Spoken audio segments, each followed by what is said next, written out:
Hi, crafters.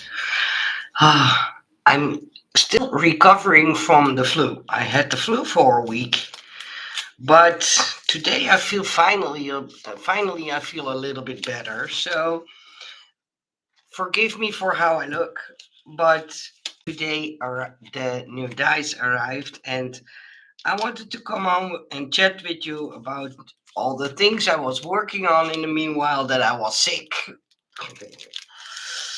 And I still suffer from a lot of headaches. They are now trying to figure out what to do about them, but we will get there. I think it goes together with getting older. Maybe that's it. Hi, Suda. Well, I'm feeling now a little bit better, but I had the flu for, well, roughly 1.5 weeks. I think so. And if you're thinking what's she doing in the meanwhile, let me show you. The new dice arrived. So what I normally do when they arrive, I always add a sticker on it so people can see that I designed it, and I always try to put them on as straight as possible. It's an OCD thing. Hi Ingrid. Goedemorgen. Goedemorgen. Goedemiddag. Het is middag, Ingrid. Ingrid understands Dutch. So, hi, Janice.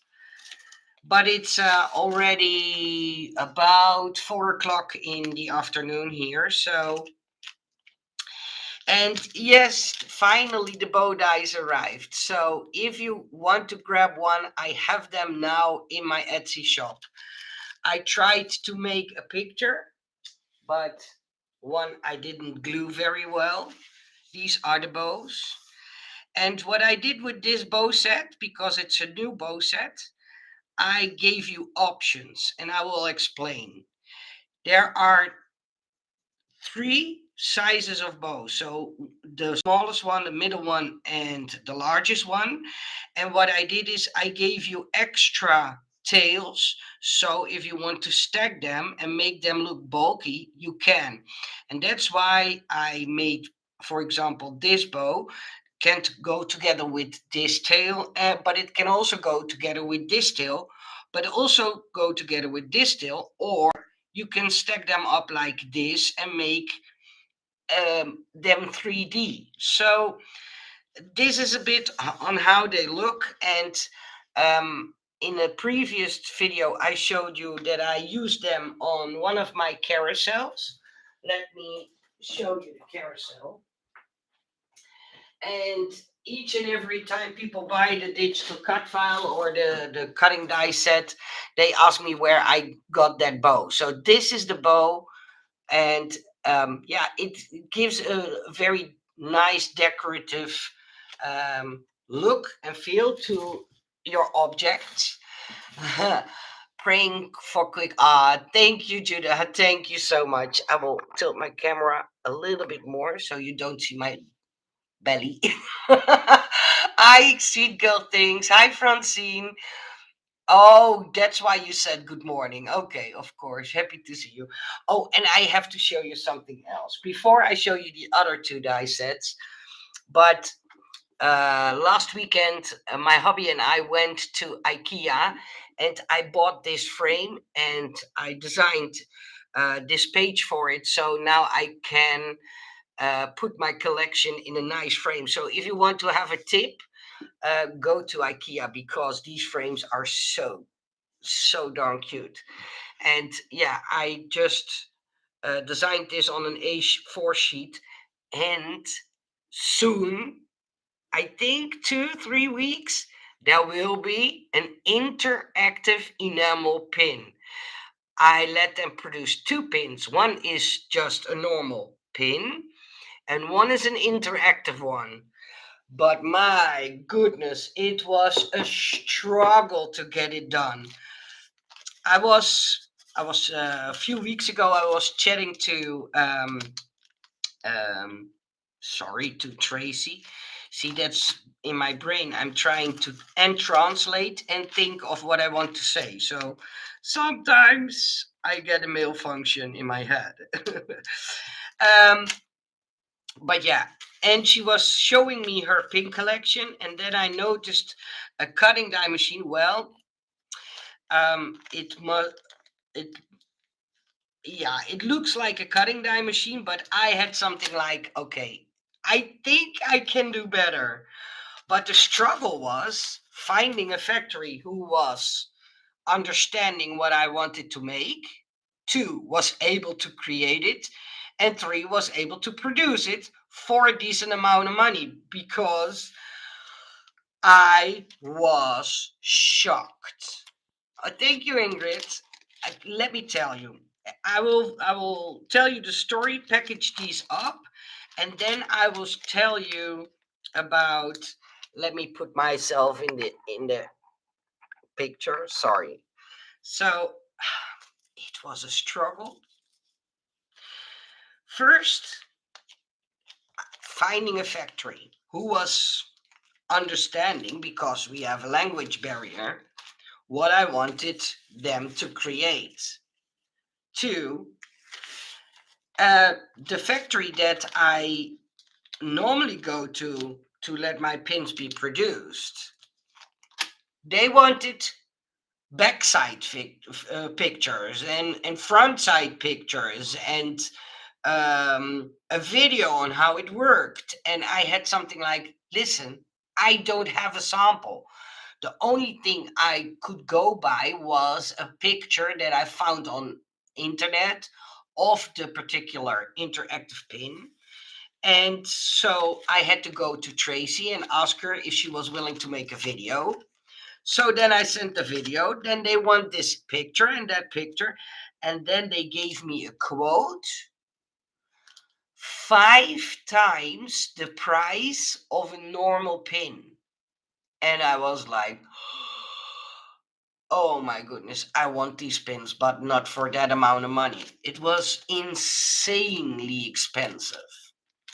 So then I asked a good friend in China of mine to look for a factory, and he told me, Nicole, it's just not possible for the quantity you want, because I wanted to have between 50 or 75, and normally the MOQ is about 100.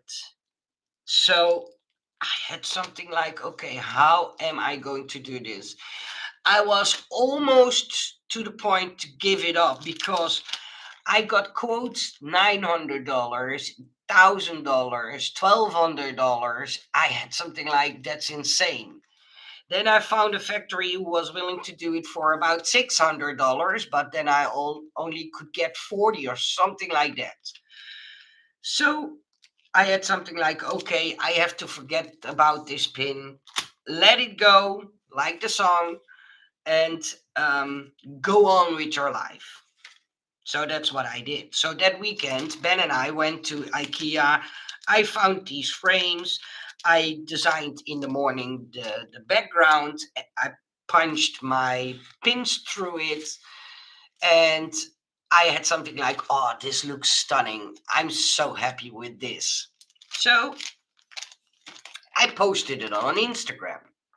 But what I normally don't do, and maybe people who follow me on Instagram notice that a lot, that I don't do hashtags. Hashtags this and hashtags that. And I sometimes I have something like, there is such a list, and why is that necessary? And just post your picture. And then, okay, I had to get back on my words, because what happened then was crazy.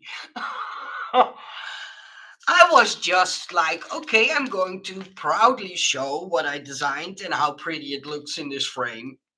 So I thought, okay, Nicole, sometimes you must not be so stubborn. Put them in the frame, put some hashtags to your post. So that's what I did.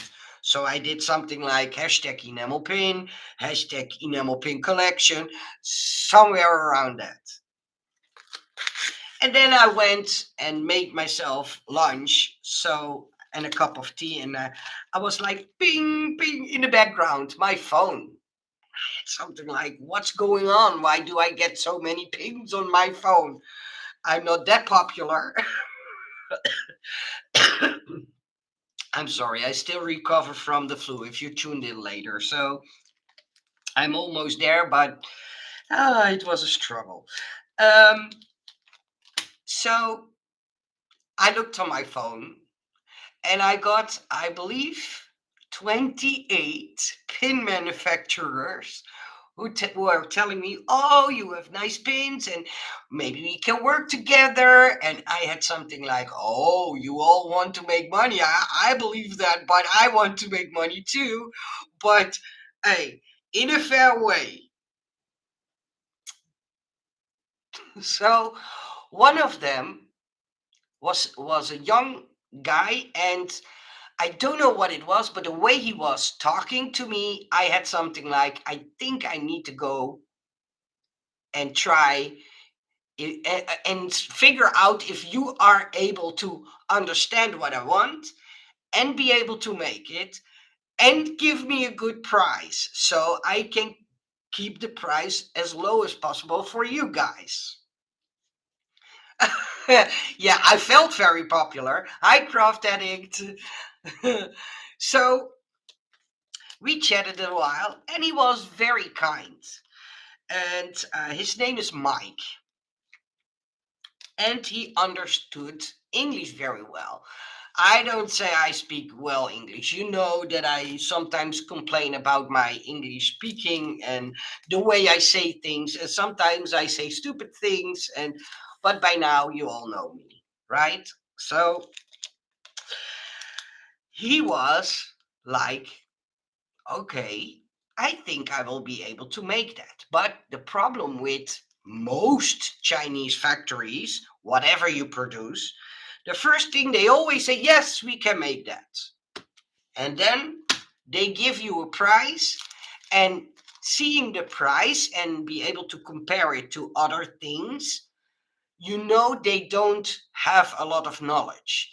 The higher the price is, the lower their knowledge is. That's something I learned over the years. To keep a long story short, he gave me a good price. I ordered 75 of the interactive pins, and I asked him if it was possible to send me um, a, a process, the videos and photos of the process.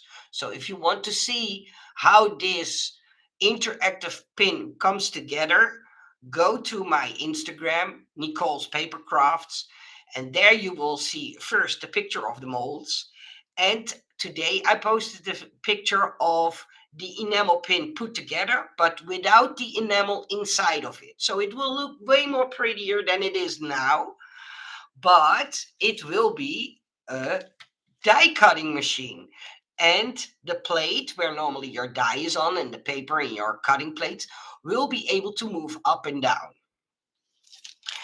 And I can't wait to see them in action, in real, to have them in my hands. Uh, it took me now almost 3 months. Yeah, 3 months off and on to be able to find a factory who offered me them for a decent price, so I can offer you, um, excuse me, the enamel pin to you for a decent price. But normally, an enamel pin, if you let an enamel pin be made, you have to pay mold cost. And mold costs vary between $50 and $70, depending on the factory.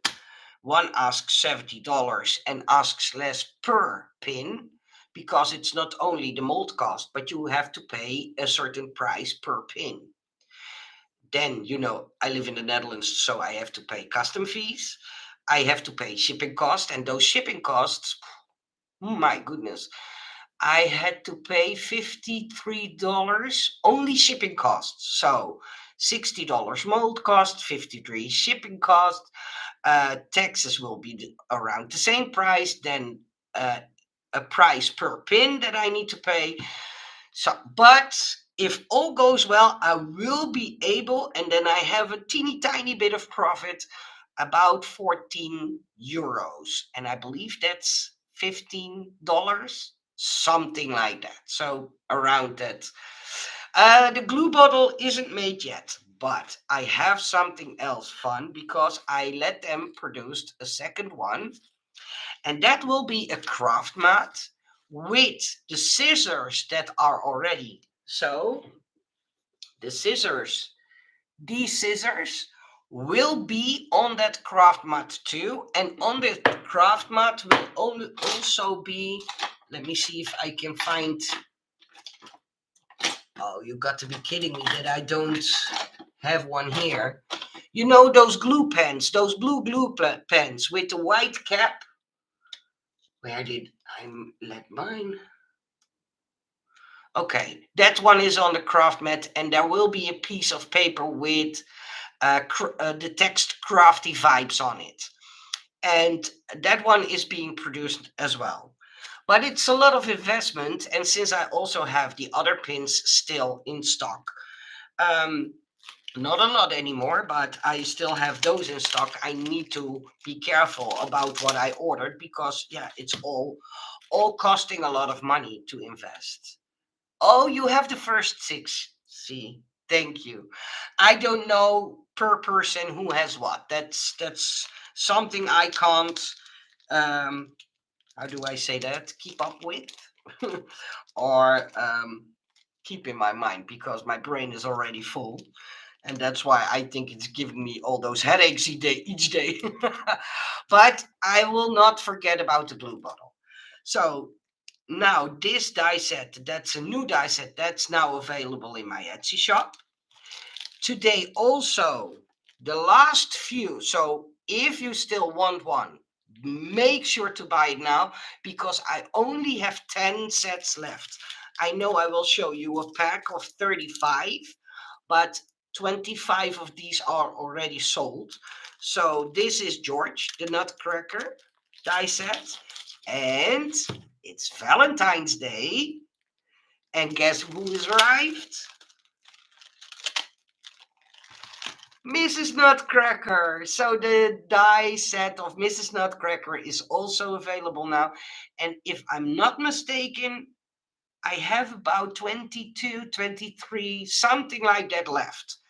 I ordered 65 and yeah, they are going very fast. So if you still want a Mrs. Nutcracker, make sure to order her because yeah, I'm not going to order more after this because yeah, there is, as I just told you, a lot of investment involved, and I had to save up to let my second roof of the house fixed, and my car needed to go by. In the Netherlands, the government tells you to let your car be checked each year, and then you get like an approval stamp. And letting the car be checked is not the expensive part, but if there is something miss or if it doesn't go through the checkup, you need to let that fixed right away, else you're not able to drive your car anymore. I believe there are more countries who have that, but um, yeah. So that I needed to let done, and finally, and you see the big smile on my face, even though I still don't feel well. I bought myself a new wardrobe. So a new where I can put my clothes in. That's what you call a wardrobe, right? Or do I say something stupid now? A closet? No, a clothing closet. I don't know how to say it. I always struggle with that. Is it called a cabinet? Is it called a wardrobe cabinet? If how do you call that? Help me, because I've no idea. Some words seem so obvious and then you try to explain, but yeah, they are going to drop it off today. Any second they can come. Oh, do you call it a dresser? But the dresser has drawers, right? Yeah, see, Francine, yeah, you have a car checkup each year too in Belgium. A cupboard. But that's. Wait a minute. Wait a minute, Ingrid. Is that where you store your daily clothes in? I thought a cupboard was for cups. Does the it has two sliding doors that slide to the side, and inside it has uh, four drawers on one side and four drawers on the other side, and it has a part that can have hanging clothes, and the other part has where you can put your folding clothes. Google tell me wardrobe. Yeah, see? Thank you, Laura. Hi, sweetie. Hi, Sherry. An armoire? But that's French, right?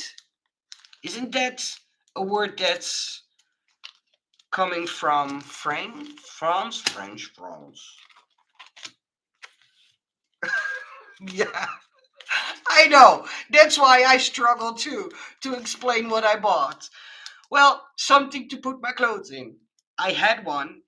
Oh, and it was way too small. Each time when I washed my clothes and I opened the door, I had something like, okay, this is just one big disaster, like a hurricane went through my closet. So I had something like, okay, I need to buy a bigger one. We use the word in English as well. Okay, you can call it a cupboard or a wardrobe. Okay, I always thought that wardrobe that was um, the word for to say all my clothing. It's your wardrobe. I didn't know that wardrobe was also usable to explain about the cabinet where you store them in. We still have some words that come from France. Okay, see, we learn each day. We learn each day.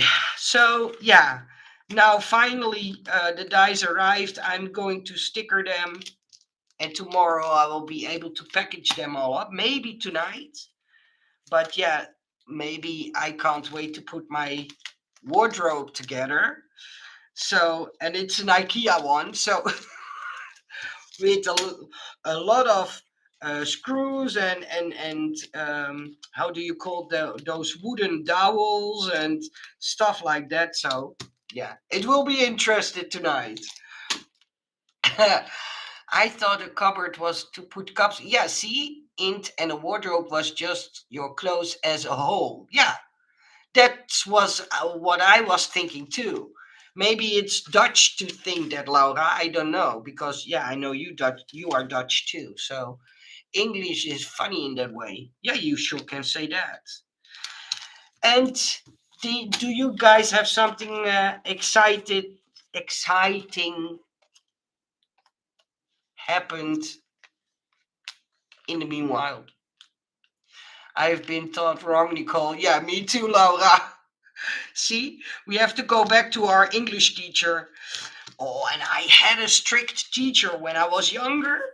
Oh my goodness, even if I put a dot wrong in the wrong space, or I made like a circle and not a dot on top of the I, oh, he had like a note block, and then you will get a red note. And if you had three red notes behind your name, you needed to stay an hour, and he was so strict.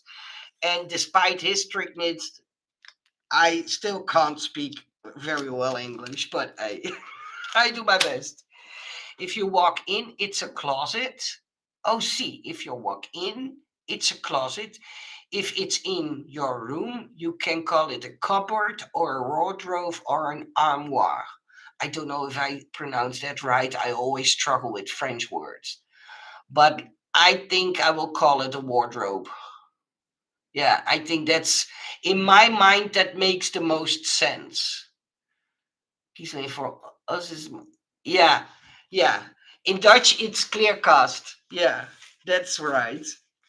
Try to say that when you're English. Clearcast. Something the teachers are wrong to. Sometimes, they sure are. Yeah, they sure are. I think that's the phone call from the people who are going to. Yeah, Nicole. Goedemiddag. Oké, dankjewel. Fijne dag. Doeg. In 10 minutes, they are going to bring it to me. So I'm going to close off. I can't wait to see it. Maybe I will take some pictures and put them on Instagram. So I need to go, guys. Thank you for joining me. And yeah, if you want any of the dice, please be quick because the bow dice I have enough. I have 50 left, but from George and Georgina, I only have a few left. Have a nice day and thank you for joining me. Bye bye.